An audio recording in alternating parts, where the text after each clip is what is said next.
Maashaallah rallee akkuma isin argitanii hordoftoota kiyya viidiyoo biraa qabadhee isin dhufee jira. Viidiyoon kun kan nama jahaati. Kophaa kophaatti qabadhee dhufuun waan naan mijoofneef yeroollee rooba ganna waan ta'eef kan nama jaha walirra qabee isin dhufee jira. Arabiyaa majlisa tokkoo fi soofaa shanii jechuudha. Viidiyoo kana hanga xumuraatti saabskiraayib, laayik, sheer gochaa turaa isin jedha. Viidiyoo kanarraa waa iddoo argattan wanta ta'eef. Assalamualaikum warahmatullahi wabarakatuh. Washamar kafuun jaalatamtoota fi kabajamtoota uummata Oromoo jirtu bakka jirtanitti nagaaf kabajaan kiyya isin biraa jiraatu amantii kutaan osoo addaan qoodiin kan biyya keessaa fi kan biyya alaalle hundi keessan bakka jirtanii nagaaf kabajaan kiyya isin biraa jiraatu jecha harallee viidiyoo soofaa nama hedduutii fi akkasuma majlisa isin argitan kana qabadhee isin dhufee jira. Jalqaba irratti wanta ani dubbachuu barbaadu gadda jechuudha. Viidiyoo obboleettiin teenya fi hiriyyaan isii uffata nabichi siifte jechuudha. Uffata bittiniitii fi akkasuma suufaa fi darbannaa yookaan shaarbii jechaadha maqalaba afaan biraatiin nabichi siiste irratti koomentii irratti namni hedduu waa hedduu dubbatee jira.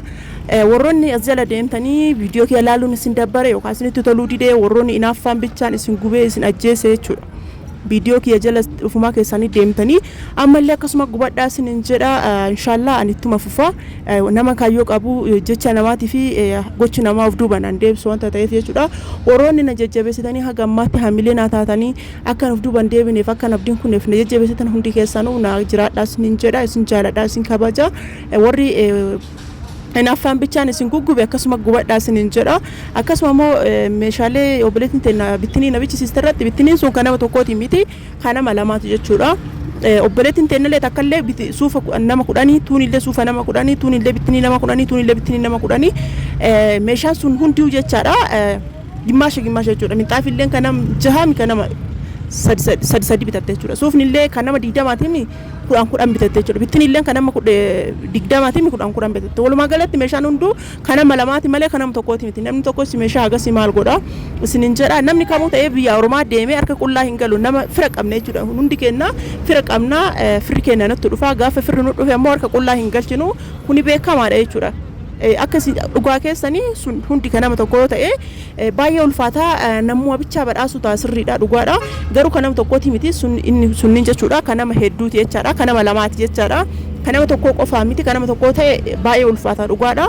Meeshaan sun garuu kan nama lamaati malee kan nama tokkoo miti isiniin jedha. Jarri lachuu obboleeyyan ta'e ijoollee biyya tokko ta'e hin beekani. Kana beeksisiisa garuu nam tokkocha akkuma isin argitan kana soofaa kana jechuudha. Gatii isaallee hin beektanii birrii 9,000 fi mitiriin tokkochi jechaadha. Majlisni isaa birrii 9,000 fi birrii 200 jechaadha. Mitiriin tokkochi itti aansee soofaadha. Soofaan kunniin kan nama torba teessisu gatiin isaa birrii 40 jechuudha. Guutuun isaa kan nama torba teessisu kuni akkuma isin argitanii beektiraasiin isaallee akkana fakkaatti maashaallaadha. Meeshaan keenya akkuma isin beektan jechuudha. Meeshaa bareedaadha. Namni haasofummaan isiitu nu jibbisiisee haasoftee addaan hin kuttu jettan wallaahi baha viidiyoo wanni kana kiyya jala jechuudha. Yoo isin dabbare yoo isin ittiin tolle jechaadha. Ani namaaf osoo hin taane kan hojjedhu ofii kiyyaaf jedhee hojjedha malee isinitti haa toluufi miti shi. Warroonni immoo maaliif baddee zulaa viidiyoo addaan hin kukkutin hojjedhu siyaanne warri jettan anillee jaaladhee osoo hin taane biizii ta'eeti dhiifama narraa taasisan jedha. Warroonni meeshaan keessan isin hin baane illee waluma duubaan isin baha. Soofaan kun akkuma argitanii viidiyoo garaagaraa waraabuu waan namni jenneef bakka tokkotti walirratti qabee isin waraabe. Soofaa nama meeqaati? Soofaa nama 5ti jechuudha. Soofaa nama 5 fi majlisa nam tokko walirra qabadhee isin dhufe akkuma isin argitan kana. Soofaan kunniin 40 isin jedha. Akkuma isin argitan kana maashaallaadha. Kunillee 40 garuu wanti kaawwaniin addeessa godhu kuni teebilii qaba jechuudha. Teebilii qaba. Teebiliin isaa addatti hojjetama. Kunillee kan nama torba teessisu jechaadha. Ka barbaadaniin kararrii barbaadaniin dalasiifachuu dandeettan jechuudha. Kama nama torba teessisu inni kunillee teebiliin isaa kun adda dalagama. Teebilii isaa kana yoo barbaadani teebiliin isaa kun kophatti dalagama jechuudha. Ka jidduu isaa kun jechuudha. Namoonni barbaadani warri boondiidiin ol fagaata waan ta'eef boondiidiin kanarraa hin deemu.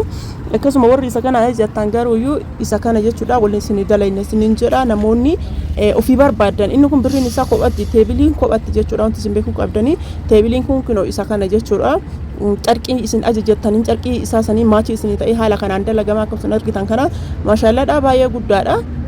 Kanaan maachii isin ta'ee carqii isin dalasiifatta yookaan soofaa isin dalasiifatte maachii isin ta'ee haala kanaan isin dalagama isin jedha.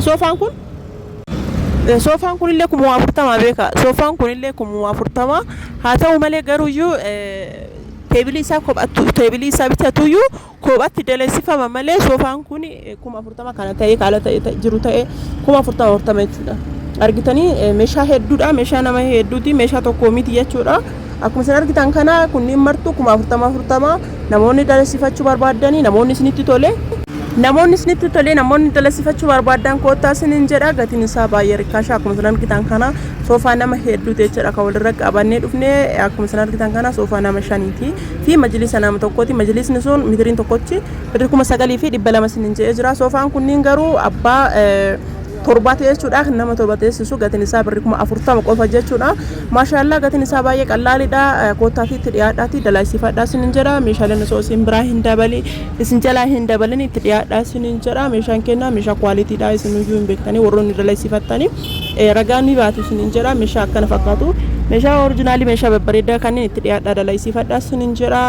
Warroonni eessa jirta jettanii akka jiraadhu Shaashamannedha. Garuu boota kamiyyuu naannawaa kamiyyuu isinii geessa jechuudha. Naannofni kamuu isinii geessu danda'an geessu isiniin jedha. Soofaa karaarii barbaadanii fi akkaataa itti barbaadanii fi diizaayinii barbaadaniin jechuun dandeettan soofaa qofaa miti. Meeshaa fannicharaallee ofii kennaa dirijjiitii kennatti isinii oomishna isinii baasan jechuudha.